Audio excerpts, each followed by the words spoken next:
வணக்கம். அன்பார்ந்த குரு ஜோதிட நேயர்களுக்கு உங்கள் ஜோதிடர் ஜே.எம்.எஸ். சந்திரமௌலியின் ஜோதிட பதிவு. இந்த பதிவில் அனைவருக்கும் சனி பயிற்சிக்குண்டான பலன்களை நம்ம சொல்ல இருக்கோம். முதல்ல உலகியல் ஜோதிட ரீதியாக பார்த்தீங்கன்னா காலபுருஷ தத்துவம்னு இருக்கு. அதுக்கு முதல் வீடே மேஷம்தான். அதனால இந்த பதிவு மேஷ லக்னத்திற்கு. அதில் லைட்டாக நமக்கு சனியினுடைய இந்த காலபுருஷ தத்துவத்தினுடைய அமைப்பில் என்ன பண்ணுதுன்னு பார்ப்போம். அதாவது சனி கிரகம் கடைசி ராசியான மீன ராசிக்கு வர்றதுங்கிறது காலபுருஷ சர்க்கிள் இருக்கு இல்லையா, கால சக்கரம்னு சொல்றது. அந்த சக்கரத்தில் முடி பகுதியே வந்திருக்கு. அதாவது இறுதி சுற்றாக அது வருது. அடுத்தது அந்த சனிப்பெயர்ச்சிங்கிறது இந்த 2025 மார்ச் 29 அந்த மீனராசிக்கு அதுக்கு அடுத்த சனிப்பெயர்ச்சியில் மேசராசிக்குள்ள நுழையும். அப்போ அடுத்த சுற்று ஆரம்பிக்கும்.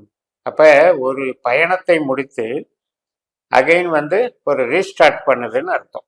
அப்போ அந்த சைக்கிள் முடிகிற தருவாயில் இருக்கிறதுக்கு ஒரு தனிப்பட்ட ஒரு மகத்துவம் இருக்குது.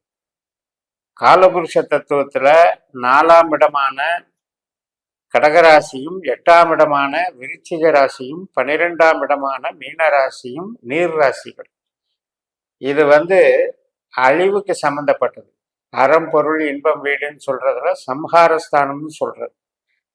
அப்ப ஒரு காலபுருஷ தத்துவத்துக்கு இயற்கை சீற்றங்கள் வர்றது, போர் பிரச்சனைகள் வர்றது, அல்லது பெரிய புரட்சிகள், ஒரு உபாதைகள், பலவிதமான கஷ்ட நஷ்டங்கள், எதிர்பாராத சம்பவங்கள், நிகழ்வுகள், இதையெல்லாம் இது குறிக்குது. ஏனென்றால் இந்த உலகமே பெரும்பகுதி இந்த பிரபஞ்சம் என்பது நீரால் சூழ்ந்தது. அப்ப நமக்கு அழிவு அப்படிங்கிறது அறம் பொருள் இன்பம் வீடு பேருங்கிறது தான் நான் அழிவுன்னு சொல்றேன். அந்த சம்ஹாரஸ்தானத்துல நீர் ராசியே இருக்கிறதுக்கு காரணம் இயற்கை சீற்றங்களுக்கு ஆட்படுறதுக்கு அதுல ஒரு விஷயம் இருக்கு. அப்ப அப்படிப்பட்ட மீனராசிக்கு இந்த சனி 29/3/2025 என்ட்ரி ஆகுறாரு. இப்ப நான் அடாப்ட் பண்ற சிஸ்டம் அப்படிங்கிறது நட்சத்திர சூத்திர முறை.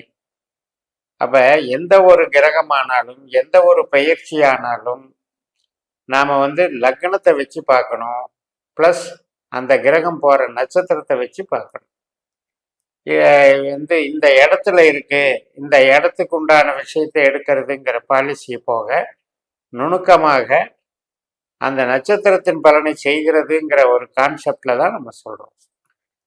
இப்ப 4, 8, 12ங்கிறது நமக்கு சம்ஹாரஸ்தானம்னு தெரிஞ்சு போச்சு. அப்ப இந்த ஸ்தானத்துல எந்த கிரகம் வந்தாலுமே நமக்கு அது ஏதோ ஒரு வகையில விரயத்தையோ கஷ்டத்தையோ நஷ்டத்தையோ கொடுக்குதுன்னு அர்த்தம். ஒவ்வொரு வீடும் ஒவ்வொரு மாதிரி வேலை செய்யும். இந்த அணியில கடகம் விருச்சிகம் மீனத்துல 4ஆம் இடம்ங்கிறது அதனுடைய போக்கு தனி. உற்பத்தி சார்ந்த பொருட்கள், இடம் வாங்கிறது, வீடு வாங்கிறது, தாயாரை குறிக்கிறது, நம்ம உறவுகளால் அவஸ்தப்படுறது, இதையெல்லாம் குறிக்கிறது 4ஆம் இடம்.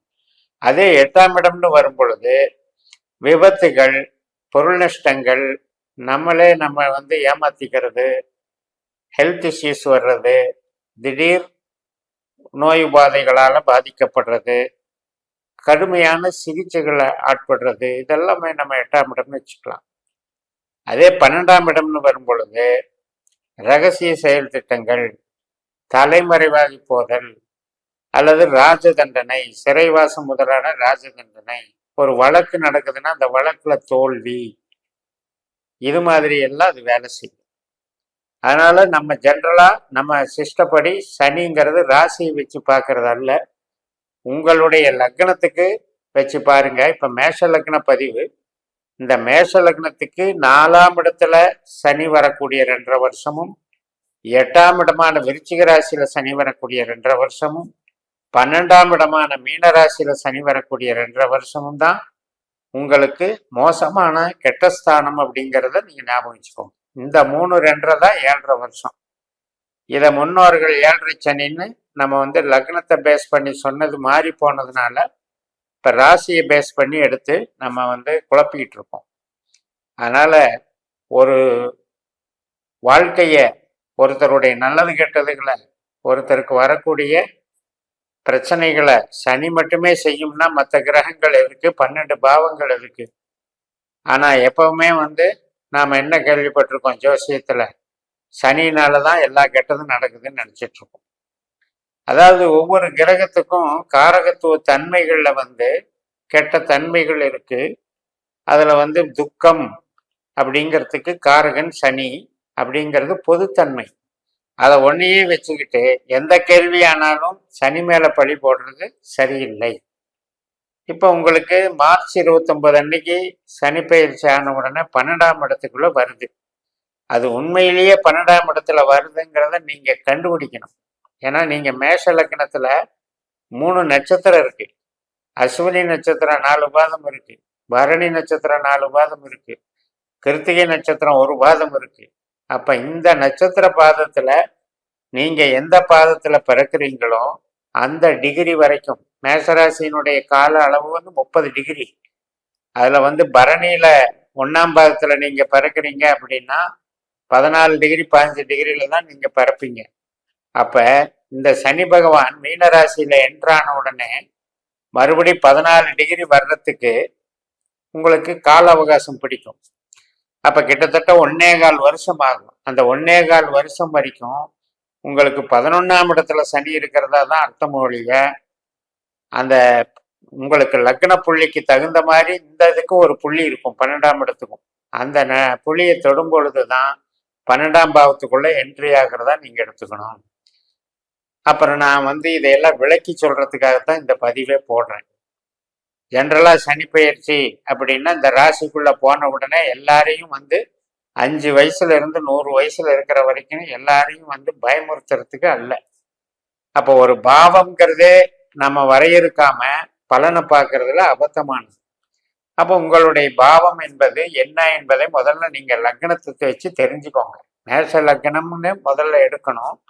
அதுக்கப்புறம் எனக்கு லக்ன புள்ளி யாரு, லக்னம் எந்த பாதத்துல இருக்கு, அசுவனி 4 பாதத்துல இருக்கா, பரணி 4 பாதத்துல இருக்கா, கிருத்திகை 1ல இருக்கான்னு நீங்க பாருங்க. பார்த்துட்டு அப்ப 12ஆம் பாவம் புள்ளி எதுன்னு உங்களுக்கு தெரியும். உதாரணத்துக்கு அசுவனி 3ஆம் பாவமா இருக்கு அப்படின்னு வச்சுக்கோங்க. அப்ப 2 புள்ளி தள்ளி 3வது புள்ளின்னு அர்த்தம் லக்ன புள்ளி. அது மாதிரி 12ஆம் பாவத்துக்கு என்ன புள்ளி வரும், பூரட்டாதி 4ஆம் பாதம் ஒரு பாதம் போயிடும்.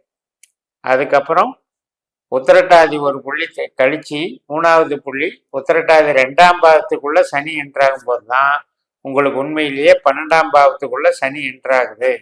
12ஆம் பாவத்துக்குள்ள அந்த பவுண்டரியில என்ட்ரி ஆனால் மட்டும்தான் சனியினுடைய பலன் அந்த 12ஆம் இடம் மாதிரி வேலை செய்யும். அதுக்கு முன்னால அது லாபஸ்தானமா வேலை செய்யும்.